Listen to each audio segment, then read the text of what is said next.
Quid de l'amendement et député Papillon, à quel niveau on avance avec là? Amendement constitutionnel, on connaît que une commission qui travaille depuis 2 ans, qui font un travail colossal, la commission Tardieu. J'ai toujours aimé préciser, le parler de commission Tardieu, que ce n'est pas, contrairement à ça, un peu mon pensée, ce n'est pas Dieu Tardieu qui fait. C'est le président commission. Donc là, c'est président commission, ou commission pour non. Donc, la commission Tardieu est formée de 9 membres, 9 députés, parmi lesquels il y a 2 membres relevés, parce que c'est 2 anciens constituants. C'est-à-dire des gens qui ont participé dans la Constitution de 1987. C'est-à-dire que ce n'est pas n'importe qui. Son travail qui fait, et c'est pour un travail qui fait au niveau de la Chambre des députés, contrairement à Sampi Mounabdi, son ensemble de consultations qui fait au niveau de la République et qui portent revendication tout le monde à travers un ensemble de propositions d'amendements et que aurait élevé au total 30. Mais là, on parle toucher 30 points importants dans la Constitution. C'est clair qu'on peut gagner beaucoup plus d'articles qui pourraient fait. Et moi-même, je prends temps, moi, lis propositions. Je pense que répondent à un ensemble d'attentes que la population a gagné. Une chose que les répondent, c'est confiner le pouvoir législatif là dans le rôle pour faire loi et contrôler l'exécutif. Parce que ce qui dérange un peu le monde dans le pays, que des parlementaires ont imposé des ministres, ont imposé des gouvernements, des directeurs généraux, parfois même des premiers ministres, et ça dérange un peu le monde. Et la Constitution, ça, il y a écarté possibilité ça, parce que l'IVIN lui-même, il y a écarté primature là tout, même si il y a des réserves sur ça, mais il fait que le président fait campagne avec un vice-président, donc il n'est pas pour négocier avec un parlement sous choix que l'a fait pour mettre un gouvernement. Ça, c'est un premier bagage. Les résoudre question, on connaît la Constitution 87 là, peut-être sans le faire délibérément, l'ité écarté diaspora. Cette nouvelle Constitution fait la part belle à la diaspora. Réintégrer la diaspora dans le rôle. Il y a une question tout qui est très embêtante, c'est la question de décharge. Il y a un peu de monde qui ne peut pas servir l'État parce que c'est tout un problème pour un ancien ministre de jouer une décharge. Il y a des gens jusqu'à ce que le monde ne jouer une décharge. Donc il y a des gens qui préfèrent pas à la question ministre du tout. Et les retirer la question de décharge dans le Parlement, qui politise les mettre dans le niveau justice. Je pense que c'est très bien, pour ne citer que cela, sans compter qu'ils sont une nationalité à quel plus clair soulier, etc. Sont un ensemble de propositions que je pense qu'ils pourraient porter en pile stabilité pour le pays. Mais quand même, tout quoi, depuis Papillon, je dis à là, sont vers l'autre constitution pour nous aller. Et on dit pour nous faire, il faut que le Parlement pas là. Parce que si ça avait le Parlement de le faire, c'est difficile puisque nous ne sommes pas d'accord pour retirer dans la bouche. Okay. Commentaire pas. Commentaire pas, c'est que sont très mauvaise compréhension de notre régime démocratique. Sont très mauvaise compréhension. Et pour tout dire, c'est une idiotie. Ah bon? Pour tout dire, c'est une idiotie. Dans quel sens? Parce que le premier bail pour nous connaître, c'est que moi-même en tant que parlementaire actuel, je n'ai aucune garantie que je vais participer dans l'amendement de la Constitution. La Chambre des députés va se vider dans quelques mois. Moi-même, et c'est là, je pense que la Constitution 87 était bien verrouillée. Il n'est pas bon droit pour me changer la Constitution.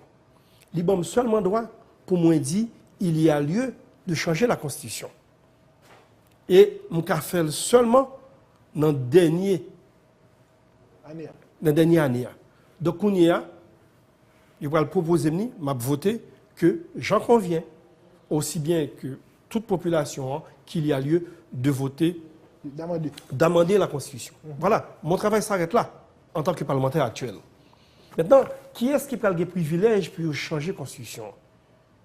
C'est le monde que vous le voyez dans l'élection qui va venir. C'est-à-dire, on est en train de faire un procès d'intention à une assemblée qui n'existe même pas encore. C'est-à-dire, les députés qui auront à statuer sur les nouvelles lois, on ne connaît même pas encore les noms. Et voilà qu'on dit qu'ils ne vont jamais faire quoi que ce soit. Donc, c'est-à-dire, maintenant, il revient à la population. Et c'est là, moi, je dis que le monde n'a pas fait régime démocratique la confiance. Il n'a pas fait population confiance. Maintenant, même quand fait politique, qui a un amendement ça qui peut le faire, c'est-à-dire l'opportunité d'amender est là, qu'on y a, ou pour le faire parti politique pour là, faire campagne auprès de la population, puis envoyer un tel à le Parlement pour le représenter moins, pour capable faire changement que nous voulons. C'est ça le régime politique nous a dit. Sauf que nous avons fait expérience, elle n'a pas demandé récemment, et toute parole en pile ça te baille. Steven Benoît, ancien député, ancien sénateur, pas suspendre parler du texte qui votait et pas le publier, les relations dans le Parlement pour l'en parler, sans bien qui changer. Peut-être c'est ça mon craint tout qui fait que je veux dire qu'il y a toute suspicion, toute réserve ça député Papillon. Moi d'accord, mais nous bien ouais que c'est pas route ça que nous prenons nous-mêmes. C'est-à-dire moi quand je parle de l'amendement de 1987, je précise toujours qu'il s'agit d'un amendement frauduleux. Il est frauduleux parce que texte qui était voté en dedans Parlement, ce n'est pas les mêmes cas que le Palais national, et ça, c'est un bagage grave qui passait aucun monde en prison pour ça. Il est frauduleux, il traduit également une certaine irresponsabilité de l'ex-président Michel Martelly. C'est de l'irresponsabilité politique lorsque vous avez des gens de divers secteurs qui viennent, qui ne disent pas publier texte ça parce que pose des problèmes. Lorsque vous avez un rapport du Sénat qui conclut qu'il y a fraude, qu'il ne faut pas publier l'amendement, et on prend le publier quand même, c'est de l'irresponsabilité politique. C'est le secteur qui a fait pression pour publier le tout. C'est le chef d'État, ce n'est pas le secteur qui est chef d'État. Il y a plus de pression dans le moment ça. Oui, mais nous, ça le bail. C'est un amendement frauduleux de la Constitution ça, qui cause un dérèglement dans la Constitution 87 là, qui peut créer plusieurs problèmes que nous là. C'est lui-même qui peut le faire, par exemple, qu'un sénateur de la République, en la personne de Joseph Prévert, peut le passer en quelques heures de sénateur à président de la République. Ça n'a pas rien fait dans l'histoire. C'est lui-même qui peut créer une situation de tension entre le président et le Premier ministre. Nous sommes vus récemment là, côté le Premier ministre espère prendre la place du président de la République. C'est lui-même qui peut créer une situation qu'on se vit encore la semaine dernière là, côté qu'on course entre le Sénat et la Chambre des députés pour y aller interpeller le Premier ministre. Donc c'est-à-dire c'est un amendement insensé. Et ce n'est pas la route que prend l'amendement de la Commission Tardieu. Il prend une route côté une consultation largement large qui fait avec tout le monde qui a une réflexion profonde sur la question de la Constitution en Haïti, et c'est produit ça que vous bail, et moi je dis, il n'y a pas plus peur que le Parlement faire un changement, parce que le Parlement qui faire un changement, c'est eux-mêmes qui vont le voir. Ça veut dire que les gens qui vont acheter la Constitution, c'est eux-mêmes qui vont choisir qui est. Moi j'aimerais avoir la chance d'être là pour la 51e, mais rien ne dit que je serai là pour travailler sur l'amendement.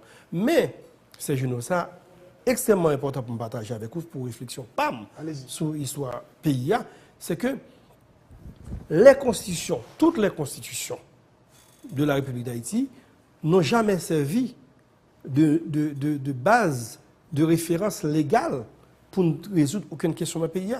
C'est-à-dire, nous sommes un peuple qui ne croit pas dans la loi, nous sommes un peuple qui ne croit pas dans la constitution. C'est pour cela que j'ai la crainte qu'aucune constitution ne convienne au peuple haïtien. Parce que, regardez, soit bien sûr, bon exemple tout à l'heure de Pétion, mais on ne peut pas continuer avec ça. Lorsque chaque constitution qui fait, nous avons fait constitution pour l'adapter à lui-même. Donc c'est une constitution à la carte. Sur mesure. Une constitution sur mesure. Et on ne peut pas multiplier exemple. Plus récemment, on prend la constitution de 1957. Ce n'est pas Duvalier qui fait lui, contrairement à ça, un peu de monde pensait. Et son constitution était déjà à travail, Duvalier rentré sous lui. Mais en 1964, Duvalier besoin de présidence à vie, il a besoin de changer de couleur de drapeau, il change de constitution pour que le fait volonté le passé. Même Duvalier, ça, en 1971, il a besoin de petit le président à 18 ans pour changer de majorité. Il a rechangé une autre constitution par le pays. Donc, un seul président, il a mis deux constitutions. Et Duvalier, fils lui-même, qui joue une belle constitution comme ça, qui ne va pas le monde qui était pour lui, il a changé encore en 83, parce qu'il a eu une pression pour que introduit la primature, parce que contrairement à ce que beaucoup de gens pensent, ce n'est pas la Constitution de 87 qui a introduit la primature dans nos lois, c'est la Constitution de 1983 de Jean-Claude Duvalier qui a introduit, même s'il n'y a jamais eu de Premier ministre, mais c'est lui-même qui a introduit la primature. Donc ça veut dire quoi? C'est-à-dire que nous avons des constitutions à la carte. Et même nous ne sommes pas dans le pays, c'est l'euphorie générale qui accompagne toutes les assemblées constituantes, tous les changements de constitution. Les unes plus prometteuses que les autres, nous ne pouvons pas refaire pays, nous ne pouvons pas changer pays, nous ne pouvons pas changer système, etc. Mais c'est nous-mêmes haïtiens pour nous changer d'abord. Et tout en tant que nous-mêmes, en tant qu'êtres, en tant que société, pas changer, nous ne pouvons pas l'autre pays, quelle que soit la constitution, il n'est pas bon pour nous. Ça, c'est ma conviction profonde. Nous avons un problème avec les loyaux.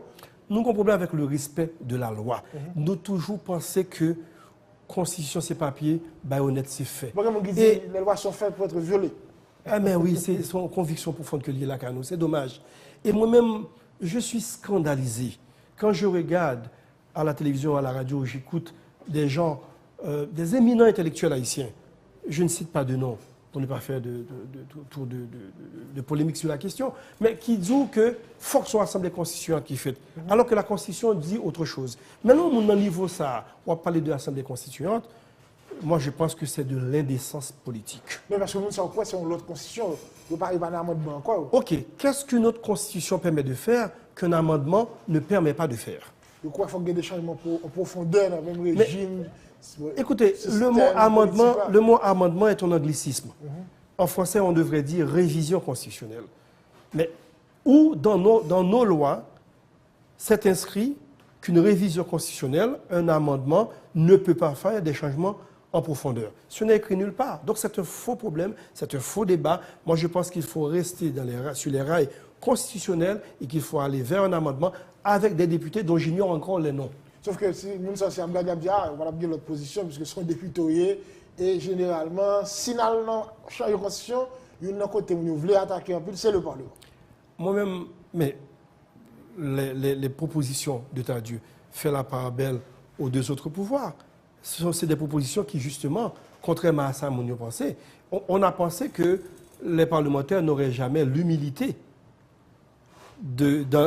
d'enlever certaines de leurs compétences. Et c'est exactement le contraire qui s'est produit. Nous sommes bon exemple là avec son Premier ministre. Il faut faire confiance aux institutions. Il faut faire confiance. Moi-même, c'est vrai que nous sommes parlementaires, je ne pas l'autre discours. Pas seulement parce que nous sommes parlementaires, mais parce que, également, depuis que je suis entré dans le Parlement, toute intervention, c'est toujours dans le sens de la Constitution que nous faisons. Le Sénat dit le travail tout pour que l'avancée toujours dans la même ligne des chambres députés. Sans souhaiter, le Sénat a tenu compte de documents pas loin, mais vous avez fait l'autre document et les députés papillons. Même si le Sénat font l'autre document, dans la mesure qu'il était à l'écoute de la population, Jean-Chambre député a fait là, n'a privé aux mêmes conclusions. Ces mêmes conclusions qu'a gagné parce que on est à l'heure d'un réveil citoyen. Il y a un changement qui s'impose dans le pays. Et ce changement, le Parlement n'a pas le choix.